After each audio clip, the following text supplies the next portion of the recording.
listening to Overwatch League Daily, your daily source for Overwatch League news, scores, and more. Here's your host, KickedTripod.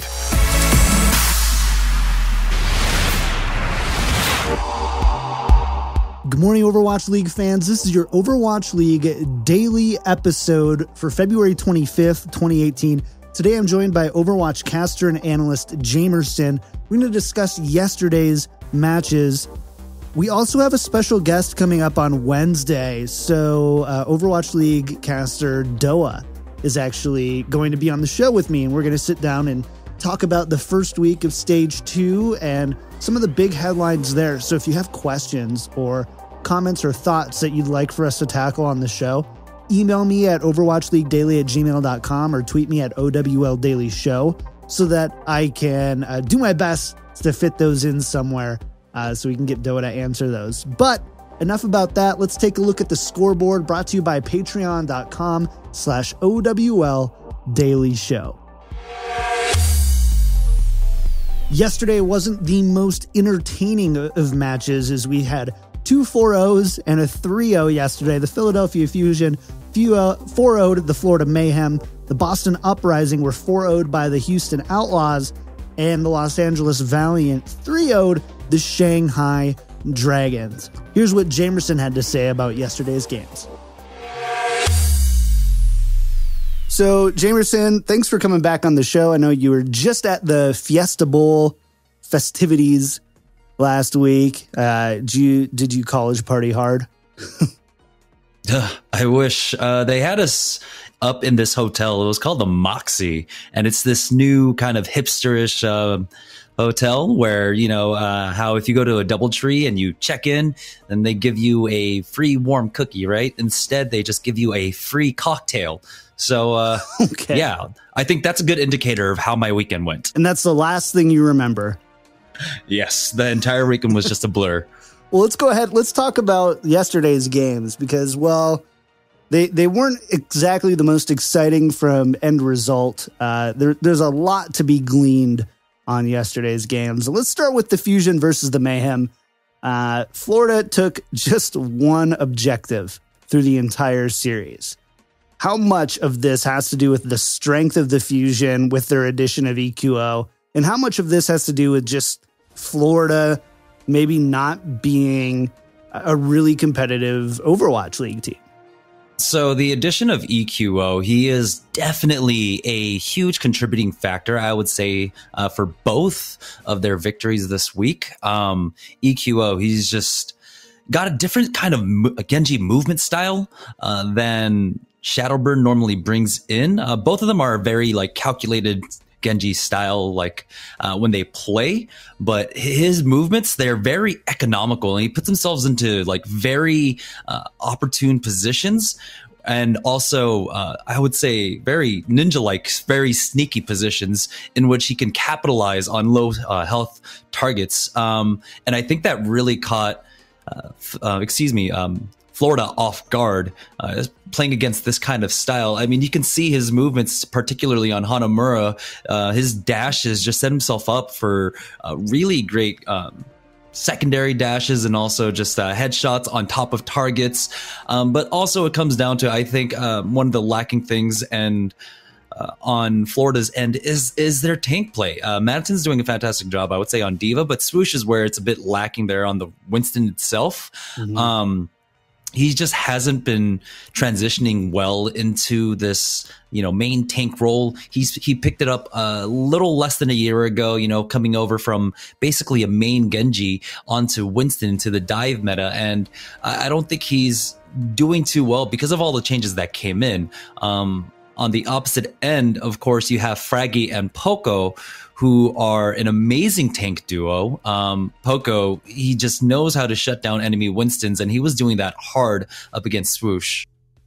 So it sounds like to me in the end, it's just that the Fusion are just a better squad right now. But is there anything that the Mayhem can really do before Saya Player and Awesome Guy get to the US? That's a very difficult proposition, right? Because so Saya Player coming in to flex in or replace one of the DPS, wholeheartedly believe that Tvik and Logix are doing a great job. They're just not doing, like their Super Saiyan God mode job of DPS role that they used to do in the past. Like there are players right now that are just showing up in massive ways, like Linkster on the Outlaw squad, who people know that they have the potential and they have reached that potential and are playing at that potential. Logix and Tvik just clearly aren't. Will Saya player bring that in? I'm not quite sure. There's going to be a long period of adjustment to get both Saya player and Awesome Guy into this. Awesome Guy though should be the quick fix, I would say, for the Florida Mayhem there, coming in for Swoosh, because he's been a main tank, and he's been a main tank in Korea for the longest time, where they have been playing that dive style, where they have been playing the Diva Winston for the better part of a year and a half now, maybe 2 years. But yeah, Awesome Guy is going to be the quick fix. I'm sorry, did I answer your question? I mean, yeah, I think so. In the end, I just wanted, do you think that that's going to be enough to help them and get out of that 10th or 11th and 12th place, maybe up more middle of the pack? Like, how much can it realistically help them? Realistically, I don't think it's going to help them much. This is just a difficult start off to the season. They're already so far behind, and I know that there's 28 games left to be played throughout stages 2 through 4, but I don't think that's just enough time to just bring in these 2 new players that you've never played with before, that have never played with Western players before either. This is just, it's not going to really propel them forward, maybe a spot or 2. But right now, with the amount of parity amongst like the middle of the pack teams and how much everyone else is improving, I feel like Florida Mayhem are just constantly just playing catch up against the rest of the league. I appreciate your honesty. Bad news for Mayhem fans, but I appreciate it. And in the end, it's just season 1, right? And there's a lot that can be done for teams going forward. Let's talk about the Uprising and Outlaws, though. Boston had, I would say, by just about any measurement, a really great stage 1. Definitely at least a stage 1 that broke anybody's expectations of that bottom 3 team that they thought they were. So in stage 2, though, they've dropped 8 maps in a row. What's going wrong for them? One of the biggest contributing factors, I would say, for the stage 1 performance that they had was, of course, Dreamcasper and Striker. 2 incredibly strong DPS. Dreamcasper bringing in a very deep hero pool that he plays at a very high level. But that surprise factor is kind of gone. A lot of people underestimated them. They learned their lesson, right? They are not to be underestimated. And at this point, they are doing a much better job of keeping track of both Striker and Dreamcasper. Still, though, they are putting up great numbers, both of them, particularly Striker, who we saw had some amazing moments in this series, but it's just not enough. I think the biggest problem, and this is going to be kind of the recurring theme throughout the day, is going to be, or excuse me, throughout the games from yesterday, is going to be the tank line. They're still trying to run that Gamsu, Kalios, and Note and try to figure out how to do that well. I mean, at one point, even in this series, they ran all 3 of them, and that did not look too great for them. One of the biggest things is if you know a team is really strong at playing dive, which we know Boston Uprising is when they go for that Genji Tracer play, other teams can, really refine their counter dive, which is what we saw last year during Overwatch when we saw a lot of Tracer Genji. We saw teams having to defer to, a Tracer 76, go for more of a catch style, very kiting strong team composition. And that's what we're seeing out of a lot of these. A lot of these matches so far up against them. Right now, I really do think it's just that Boston just have less tricks to pull out of their bags that are going to surprise people. And this kind of reminds me a little bit at the very beginning in the preseason, in the first week or so of stage 1, we kept seeing Boston trying to execute a strategy, and they were just a little too one-dimensional in that strategy. And then around the end of week 2, week 3, they just all of a sudden exploded. Do you think that there's maybe just some similarities there, whereas they're adjusting to new metas and figuring out their strategy for that they're maybe just they take a little bit of time to get up to temperature? It definitely does seem like it. They're still trying to experiment, right? Like I had mentioned just beforehand, they tried that odd Gamsu, Kalios, and Note like triple tank composition, and that didn't really work out for them. They might have to just fall back and, really rely once again upon Striker and Dream Casper to come up huge. We haven't really seen Kalios, Gamsu, or Note, any three of them, do anything spectacular. The issue now is that we're getting to a point in the league where everyone is just playing out of their minds. And if you want to be a top 3, top 4 team, you need superstar performances coming out from every single player on your team. You can't just have 2 or 3 people carry anymore. You need the entire team to contribute.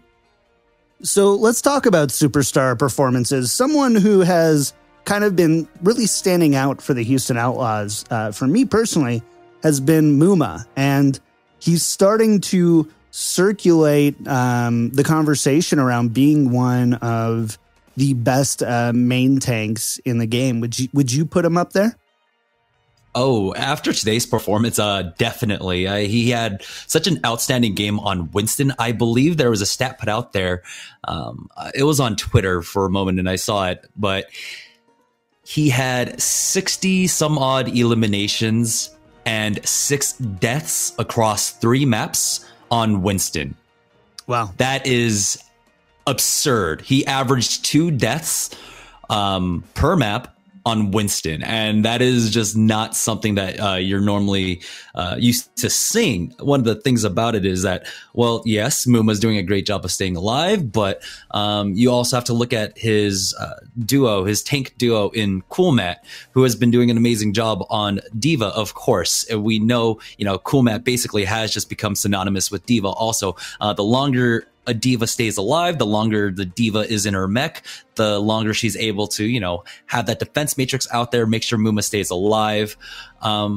So yeah, it's a lot of contributing factors, even coming down to the supports doing an amazing job. Raucus in particular, Bonnie and Boink, their performance, I can't really speak to. Raucus, I know for a fact, I've been watching him pretty intently, has been doing a really great job, especially when he goes onto the Moira, of keeping people alive.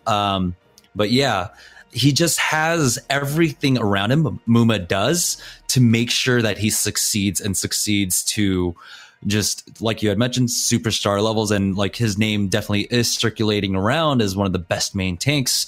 But, we'll see how much they get tested later on. Their schedule only gets tougher from here. So one thing that's really interesting about Houston is they brought in kind of a Zarya specialist in Spree. And with this new meta and, new-ish meta, we'll say, and the new map pool, particularly with Lijiang Tower being in the regular rotation and King's Row in the rotation, does having that Zarya specialist, somebody who really primarily only plays Zarya, we've seen him on Diva a couple times, does that really make Houston a much better team as a whole in Stage 2? It definitely does, I would say. Linkser can play the Zarya to a great level himself, but having Spree in there to be that Zarya specialist for them allows Linkser to go off onto things like Hog, or if they want to keep, a 2-2-2 composition instead of going for a triple tank. It just opens up, a very wide hero composition pool for them. We're seeing across the board, a lot of teams are looking for their Zarya specialists, notably Shanghai Dragons. They got Geggerty, so there we go. I think teams do understand that Zarya play is going to be pretty crucial here in Stage 2 with this particular meta. And Houston Outlaws are the better for it. Spree has been a fantastic Zarya for the longest time. We've seen him time and time again on King's Row, having some amazing Zarya play. Just how well he's able to build up his energy charge and maintain it, and how quickly he builds up his grabs and finds his opportunities for grabs. It's pretty game changing. So I'm excited that he's part of the squad and that they are putting him in whenever they have the opportunity.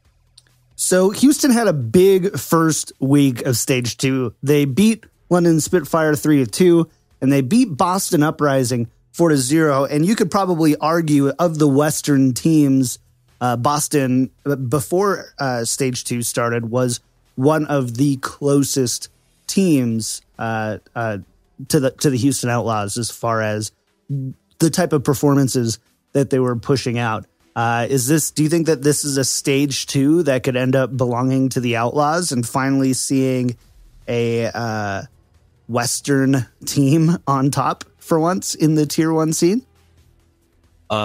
Wholeheartedly, yes.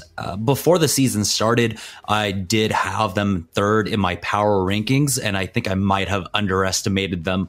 The changes that they've made, the improvements that they've made since the beginning of the season, with the addition of Spree and Fact Fiction coming online into the team, having that kind of bench to be able to draw from to make sure you're not, fatiguing your players. It's very smart managing and coaching coming out from both Flame and Tyrong for the Outlaws. They are looking ahead to the future. They are looking at stage 3 and stage 4 and planning accordingly, but looking more immediately into the future in stage 2. Taking that 3-2 victory over the Spitfire is already huge.